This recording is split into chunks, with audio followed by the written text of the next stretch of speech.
লক্ষ্মীপুরে ধর্ষণের শিকার কিশোরীকে অপবাদ, হুমকির পর আত্মহত্যা। জানাবো নতুন দল কি বিএনপির জন্য চ্যালেঞ্জ, এবং সর্বশেষ জানাবো চিকিৎসকদের নিয়ে দল গঠন করতে যাচ্ছে জাতীয় নাগরিক পার্টি। শুনছিলেন সংবাদ শিরোনাম, এবারে বিস্তারিত। লক্ষ্মীপুরে ধর্ষণের শিকার কিশোরীকে অপবাদ, হুমকির পর আত্মহত্যা। লক্ষ্মীপুরের রামগতিতে রাকিব হোসেন নামের এক যুবকের বিরুদ্ধে এক কিশোরীকে ধর্ষণের অভিযোগ উঠেছে। ঘটনার পর সালিশি বৈঠক হলেও বিচার পায়নি কিশোরী। উল্টো তাকে অপবাদ দিয়ে বাড়াবাড়ি করলে চুল কেটে এলাকা ঘোরানোর হুমকি দেওয়া হয়। এই ঘটনায় আত্মহত্যা করেছে ওই কিশোরী। এ ব্যাপারে ভুক্তভোগীর মা বাদী হয়ে রামগতি থানায় 12 জনকে আসামি করে নারী ও শিশু নির্যাতন দমন আইনে মামলা করেছেন। মামলায় হিরাল উদ্দিন নামের একজনকে গ্রেপ্তার করেছে পুলিশ। বিষয়টি নিশ্চিত করেন রামগতি থানা ভারপ্রাপ্ত কর্মকর্তা মোহাম্মদ কবির হোসেন। তিনি বলেন, শুক্রবার সন্ধ্যার দিকে কিশোরীর মা বাদী হয়ে 12 জনকে আসামি করে মামলা করেন। প্রধান অভিযুক্ত রাকিব হোসেন সহ অন্যদের গ্রেপ্তারে অভিযান চলছে।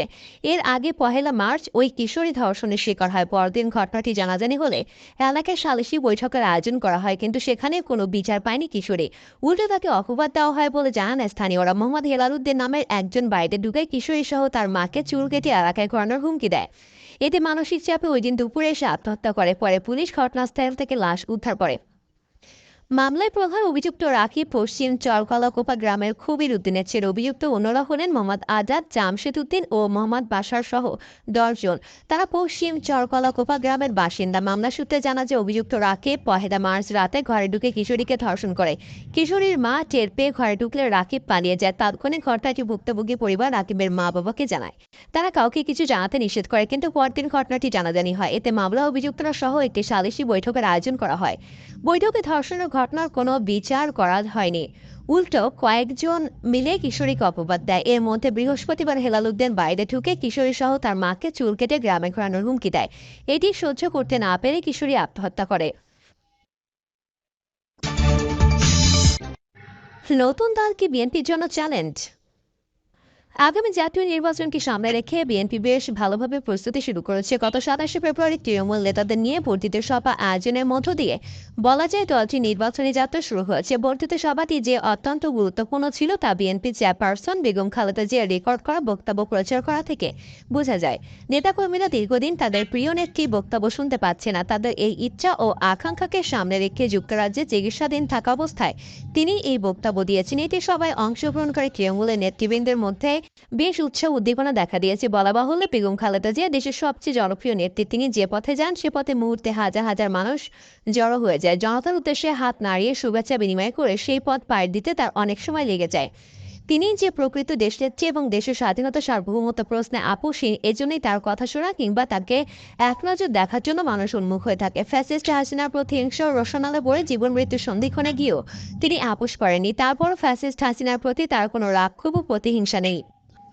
আইন উপদেষ্টা আসিফ নজরুল কয়েক মাস আগে তার সাথে দেখা করে এসে ফেসবুকে এক পোস্ট লিখেছেন, হাসিনাকে নিয়ে তিনি একটি কথাও বলেনি।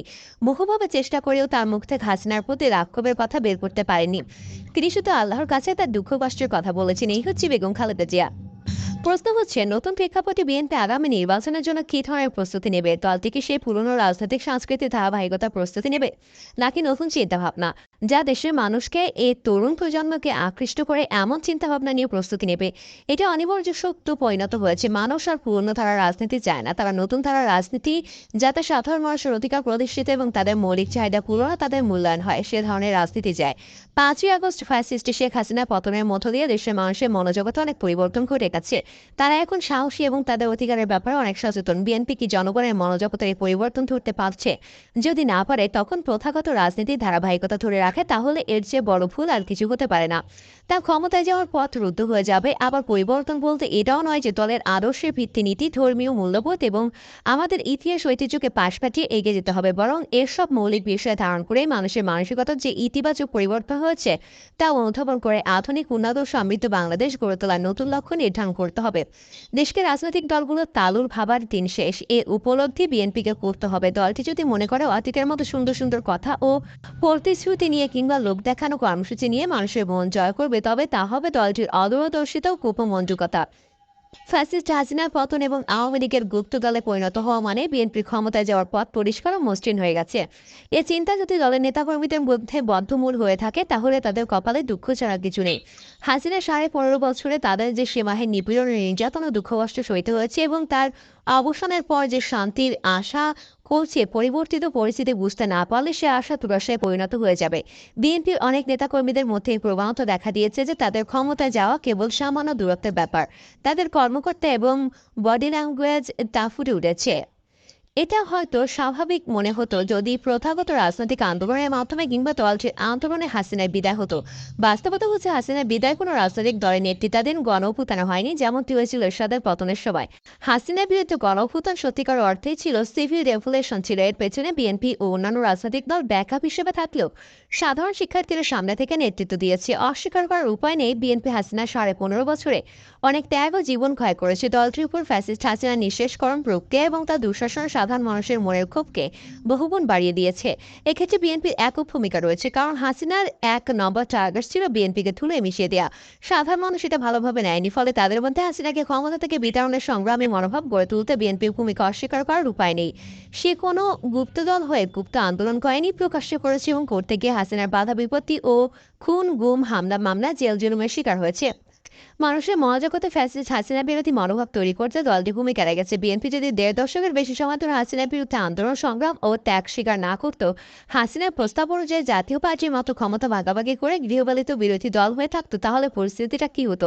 কোন দল আন্দোলন করতো? ছাত্র জনতার আন্দোলন কি ভিত্তি লাভ করতো? হাসিনার বিরুদ্ধে গণঅভ্যুত্থানে বিএনপি নেতাকর্মী বাদে তার সমর্থক ও তাদের শিক্ষার্থী সন্তানরা কি অংশগ্রহণ করে নাই? দলটি প্রায় 500-600 নেতাকর্মী কি শহীদ হয়নি? 15.5 বছরে তো বিএনপি শুধু এক হাসিনার বিরুদ্ধে লড়েনি, লড়েছে ভারত ও আন্তর্জাতিক নানা ষড়যন্ত্রের বিরুদ্ধে। ভারত যদি হাসিনাকে ব্যাকআপ না দিত এবং সে যদি নিষ্ঠুর সাইকোপ্যাথ না হতো, তাহলে বিএনপি যে আন্দোলন করেছে তাতে কি সে 1.5 দশক ধরে ক্ষমতায় থাকতে পারতো না। এ বাস্তবতা উপেক্ষা বা অস্বীকার করার উপায় নেই। আমাদের দেশের রাজনীতি যেমন জটিল তেমনি সরল। সাধারণ মানুষের চাওয়াও খুব অল্প। প্রথমত, তারা 3 বেলা পেট ভরে খেতে চায়। দ্বিতীয়ত, সচ্ছল ও স্বাবলম্বী হতে চায়। ন্যায় বিচার ও আইনের শাসন চায়। এর বাইরে দেশের স্বাধীনতা সার্বভৌমত্বের প্রতি হুমকি, ভারতের আধিপত্যবাদের চির অবসান চায়। এই সাধারণ চাওয়া যে দল পূরণ করতে পারবে তাদেরই তারা ক্ষমতায় বসাবে। জনগণের এর চাওয়া বিএনপি বুঝে না, তা মনে করার কারণ নেই। তবে বিএনপি আগামী নির্বাচনে বিজয়ী হওয়ার জন্য কি প্রচেষ্টা চালাচ্ছে তা বোঝা দরকার। বিএনপি এখন সবচেয়ে বেশি প্রাধান্য দিচ্ছে তার 31 দফা প্রচার পরিচালনা নিয়ে। এ নিয়ে সভা, সেমিনার ও মত বিনিময় সভা করছে।